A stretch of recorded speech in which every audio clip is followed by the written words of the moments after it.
இவனுக்கு இதே வேலையா போச்சு. பாட்டு குடுக்காட்டா ஸ்டுடியோல வந்து தூங்குறானுடப்பா. ஜி ஜி ஜி ஜி ஷபா எனக்கு ஒரு ஐடியா வந்துருக்கு ஜி. பாட்டு முடிக்கணும் தூங்க விடணும். என்ன ஐடியா ப்ரோ? நம்ம பண்ற பாட்டு எல்லாருக்கும் வெயிட்டா இருக்கணும். பாடன் நம்ம பண்ணுற பாட்டு எல்லாருக்கும் வெயிட்டா இருக்கணும்னு சொன்னேன். அதுக்கு நீ கிறிஸ்டின் சாங்ஸ் தான் பண்ணணும். நல்லா இருக்கு. பண்ணுறோம், கிறிஸ்டியன் சாங் பண்ணுறோம், சினி சாங் விடுறோம், கிறிஸ்டியன் சாங் பண்ணுறோம். சரி ப்ரொடியூசரு? அதான் நமக்கு டோனி ப்ரொடக்ஷன், சிஜே ஸ்கொயர் ரெண்டான இருக்குது. ஓ அப்படி. சரி லிரிக்ஸு? எழுது, நல்லா எழுது. நான்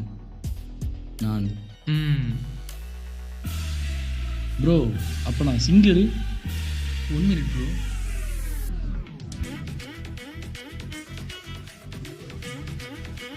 ஹலோ ப்ரோ. Hi bro. ஒரு பாட்டு இருக்கு, பாடிடலாமா? பாடிடலாமே. என்ன கான்செப்ட் ப்ரோ? கிறிஸ்டியன் சாங் பார்த்துக்கோங்க. ப்ரோ ப்ரோ ப்ரோ சொல்லுங்க ப்ரோ. பாட்டு நீங்கள் எழுதல? சி நான் எழுதல ப்ரோ. அப்பாடா. அப்போ நான் யாரு ப்ரோ? நம்ம கிரேட்டஸ்ட் திலீப் எழுதியிருக்கிறாரு ப்ரோ. ஐயோ, அதுக்கு நீங்களே எழுதிருக்கலாமே. பாட்டு பெஸ்ட்டாக வரும் ப்ரோ, கவலைப்படாது. அவர் எழுத, நீங்க போட, நான் பாட பெஸ்டா வருமா ப்ரோ? வரோம் ப்ரோ, நான் சொல்றேன், நான் பெஸ்ட்டாக பண்ணி காட்டுறேன் ப்ரோ. ఈసాల పాట నమ్ముదు నమ్ముదు నమ్ముదు నమ్ముదు